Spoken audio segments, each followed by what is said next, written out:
तो hello friends, welcome to my educational channel AD education science. तो आज हम लोग पुनः बात करने वाले हैं नेक्स्ट टॉपिक, यानी कि आज हम शुरू करने वाले रिफ्रैक्शन ऑफ लाइट में कुछ दो टॉपिक के बारे में आप सभी को बता देता हूँ। फर्स्ट टॉपिक है क्रिटिकल एंगल, सेकंड टॉपिक है टोटल इंटरनल रिफ्लेक्शन। दोनों एक दूसरे के रिलेटेड हैं।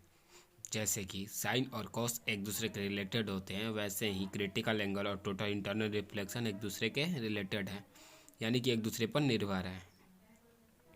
ठीक, तो चलिए शुरू करते हैं। क्रिटिकल एंगल और टोटल इंटरनल रिफ्लेक्शन सिंपली होता क्या है, सबसे पहले हम समझ लेते हैं रिफ्रैक्शन क्या होती है। देखिए, रिफ्लेक्शन और रिफ्रैक्शन तो आप सभी जानते होंगे कि रिफ्लेक्शन में क्या होता है कि bouncing back of light rays होती है, और रिफ्रैक्शन में क्या होता है कि light rays enters from one medium to another medium. Light rays enters from one medium to another medium में रिफ्रैक्शन होता है, और bouncing back of light rays होती है रिफ्लेक्शन, यानी कि परावर्तन और अपवर्तन। ठीक, अब हम लोग समझने वाले हैं क्रिटिकल एंगल और टोटल इंटरनल रिफ्लेक्शन के बारे में। तो चलिए शुरू करते हैं क्रिटिकल एंगल और total internal reflection.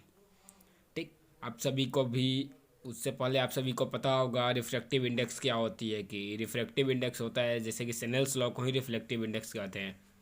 Snell's law को ही रिफ्लेक्टिव इंडेक्स कहते हैं। जैसे देखिए यहाँ पे दिया गया है, ये पॉइंट नंबर आप लोग थर्ड ध्यान दीजिएगा, थर्ड कर रहे हैं, हाँ थर्ड, ये जो थर्ड है इसका ये it is called Snell's law. Second वाला it is called Snell's law. इसी को mathematically sine I by sine r, जो रिफ्रैक्शन का सेकंड प्रॉपर्टी होता है, सेकंड लॉ होता है, उसी को हम लोग स्नेल्स लॉ कहते हैं। रिफ्रैक्टिव इंडेक्स भी कहते हैं उसी को, रिलेटिव रिफ्रैक्टिव इंडेक्स से भी कहते हैं। उसे डिनोट करते हैं म्यू से। किससे डिनोट करते हैं? म्यू से। दिख रहा होगा? ठीक, तो अब चलिए शुरू करते हैं अपना क्रिटिकल एंगल पर टॉपिक। तो देखिए, मैं अपने बुक की तरफ आ गया। बुक ही से आप सभी को बता देता हूँ, जैसे कि लिखना बहुत आसान नहीं होता। देखिए यहाँ पे दिया गया क्रिटिकल एंगल डिफिनेशन 16 में, देखिए 16, the angle of incidence in denser medium for which angle of refraction, यहाँ पे देखिए for which angle of refraction है, रिफ्रैक्शन, ठीक, इन रेयर मीडियम। देखिए यहाँ पे क्या दिया, angle of incidence in denser medium for which angle of refraction in rare medium is 90 degree is called critical angle. यानी कि डेंसर मीडियम में ऐसा एंगल ऑफ इंसिडेंस होना चाहिए जिसकी वजह से क्या हो कि हमारा जो एंगल ऑफ रिफ्रैक्शन मिले दूसरे मीडियम में, रेयर मीडियम में, वो कितना हो, 90 डिग्री हो, यानी कि सरफेस पे ही हो और सरफेस के परपेंडिकुलर हो।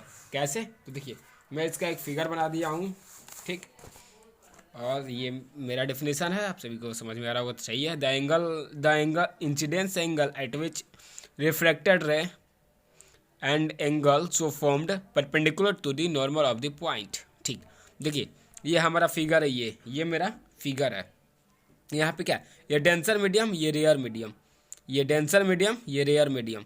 तो जब देखिए डेंसर से रेयर में जा रहा है तो हमारा एंगल ऑफ इंसिडेंस क्या है, 90 डिग्री हो गया है, नॉर्मल के परपेंडिकुलर हो गया है, सरफेस पे हो गया है, नॉर्मल के परपेंडिकुलर सरफेस पे हो गया है। यानी कि जो ये एंगल ऑफ इंसिडेंस हमारा फॉर्म हो रहा है, इसे क्या कहते हैं, इसे ही क्रिटिकल एंगल कहते हैं। जो ये एंगल होगा हमारा, इसी को ही क्रिटिकल एंगल कहते हैं, इसी को ही क्रिटिकल एंगल से डिनोट करते हैं। अब इसका रिफ्रैक्टिव इंडेक्स कैसे निकालेंगे? तो देखिए रिफ्लेक्टिव इंडेक्स सिंपली आप लोग जानते हो रिफ्रैक्टिव इंडेक्स क्या होती है। देखिए क्या होती है refractive index, sine I by sine R होता है, sine I by sine are. तो हम यहाँ पे सिंपली उल्टा ले रहे हैं, रेयर टू, लेट सपोज कर रहे हैं कि हमारा जो रे ऑफ लाइट है रेयर से डेंसर में आ रहा है, रेयर से डेंसर में आ रहा है, तो जो इसका साइन आर होगा वो हमारा इस से उल्टा वाले पोजीशन में साइन आई बन जाएगा, और जो आई सी होगा ये आर बन जाएगा। तो sine I by sine are, तो हमारा म्यू क्या मिला, 1 by sine i c, 1 by sine i c, यानी कि रेयर से डेंसर में जा रहा है, आर से एम डी में आ रहा है, रेयर से डेंसर में जा रहा है तो क्या मिल जाएगा, 1 बाई साइन आई सी, या साइन सी भी लिख सकते हैं इसको। ठीक, तो हमें यहाँ पे क्या मिल गया, आई सी इक्वल टू एंगल कितना मिल गया, जो हमारा एंगल मिलेगा वो कितना होगा, sine inverse 1 by mu, sine inverse 1 by mu. यानी कि जो मीडियम में हम उसका ले रहे हैं, जो उसका रिलेटिव रिफ्रैक्टिव इंडेक्स होगा उस मीडियम का ना, उसका साइन इनवर्स वही हमारा एंगल दे देगा। कौन सा एंगल? क्रिटिकल एंगल हमारा वहीं दे देगा। ओके, देख क्रिटिकल एंगल पे कुछ क्वेश्चन कर लेते हैं ना।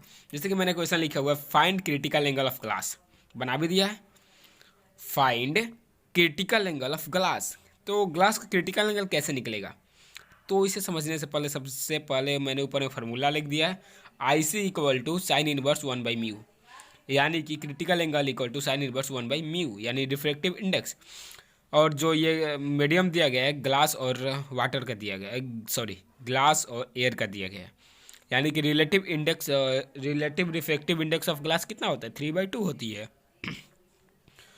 तो आई सील निकालने के लिए ग्लास का साइन इनवर्स 1/3/2 लिख सकते हैं। तो ये हमारा कितना है, साइन इनवर्स 2/3, यानी कि साइन इनवर्स 2/3 अप्रोक्स 41 डिग्री के करीबी होती है। यानी कि हमारा क्रिटिकल एंगल कितना होगा, 41 डिग्री। ग्लास का क्रिटिकल एंगल कितना होना चाहिए एयर के रेस्पेक्ट में, तो 41 डिग्री होना चाहिए, जिससे कि वो सरफेस के परपेंडिकुलर, नॉर्मल के परपेंडिकुलर मिल जाए और सरफेस में हमारा रिफ्लेक्टेड रे मिल जाए। ओके, अब जैसे वैसे ही वाटर का भी होता है, सिंपली वाटर का भी देख लिए, 4/3 होता है, 3/4 हो जाएगा साइन इनवर्स। ये 37 डिग्री के नज़दीक होता है, तो क्रिटिकल एंगल ऑफ वाटर बोल सकते हैं विथ रिस्पेक्ट टू एयर या vacuum is 37 degree approx. Okay, इसको ही हम लोग टोटल इंटरनल रिफ्लेक्शन भी कर सकते हैं। देखिए टोटल इंटरनल रिफ्लेक्शन इसमें क्या होती है समझ लेते हैं। It is the phenomena of reflection. अब देखिए यहाँ पे phenomena of reflection of light that takes place when a ray of light travelling in a denser medium gets incident at a interface of rare medium at an angle greater than the critical angle for that pair of media. Mathematically MUB is equal to 1/sin C। Okay, देखिए ये क्या होता है ना, इसमें reflection नहीं होता है। जैसे कि ये सरफेस जो है, देखिए इस सरफेस पे क्या हो रहा है, रे ऑफ लाइट जा रहा है तो ऊपर की तरफ भी जाता है, रे ऑफ लाइट जाता है तो ऊपर की तरफ भी जाता है। जैसे मैंने कोई फिगर बनाया होगा, देखिए यहाँ पे रे ऑफ लाइट आई अंदर की तरफ भाई आ गई। पर इस मीडियम में क्या होता है ना कि अगर रे ऑफ लाइट डेंसर मीडियम से जा रही है, डेंसर मीडियम से, तो ये रिफ्लेक्शन के बाद डेंसर मीडियम में ही रे ऑफ लाइट रही जाती है, यानी डेंसर मीडियम से रेयर मीडियम में बाहर नहीं जाती है। भले ही रेयर मीडियम के सरफेस से टकराती है, पर रेयर मीडियम में कभी इंटर नहीं करती है, डेंसर मीडियम में ही रह जाती है। इसी को कहते हैं हम क्या, टोटल इंटरनल रिफ्लेक्शन कहते हैं। इसी का फार्मूला होता है 1/sin C, जो ये आप सब दिख रहा होगा 1/sin C, इसी को कहते हैं। ठीक, अब देखिए इसका नेचुरल फार्मूला क्या होता है, मतलब कि आप सभी ने मतलब अपने आए दिनों में देखा होगा कि इसका मतलब कि यूज कर रहे हैं, भले क्या कहलाता है, फेनोमेना। कौन सा, shining of diamond, shining of glass, formation of mirage. अब सोच रहे हैं कि फॉर्मेशन ऑफ मिराज क्या होती है ना। तो देखिए कभी कभी ऐसा लगा है कि मतलब गर्मी के दिनों में अगर रेगिस्तान में आप लोग गए होंगे, राजस्थान में गए होंगे, तो क्या होता है कि इमेज जो होता है हमारा उल्टा दिखने लगता है, कहीं कहीं इमेज हमारा उल्टा दिखने लगता है। ठीक, किसके कारण होता है, वो होता है टोटल इंटरनल रिफ्लेक्शन के ही कारण हमारा इमेज उल्टा दिखने लगता है। इसे वो कहते हैं फॉर्मेशन ऑफ मिराज। मैं वीडियो भी डाल दूंगा अगले नेक्स्ट वीडियो में। शाइनिंग ऑफ डायमंड भी समझ गए, शाइनिंग ऑफ ग्लास कैसे होता है उसका भी वीडियो डाल दूंगा। तो आज के लिए इतना ही। और देखिए 2 पॉइंट इधर भी दिया गया है मेरे बुकों में कि मैं बता देता हूँ कि total internal reflection takes place only when the incident ray travelling in the denser medium falls on its interference with rare medium. यानी कि रे ऑफ लाइट कहाँ होना चाहिए, डेंसर में ही होना चाहिए, और किस से टकराना चाहिए, रेयर मीडियम से टकराना चाहिए। Total internal reflection takes place only when the ray of light is incident at an angle of incidence greater than the critical angle. Total internal reflection वही होता है ना जहाँ पे क्रिटिकल एंगल से ज़्यादा एंगल पर हमारा इंसिडेंस एंगल होना चाहिए। आज के लिए इतना ही, और नेक्स्ट वीडियो में हम फिर मिलेंगे।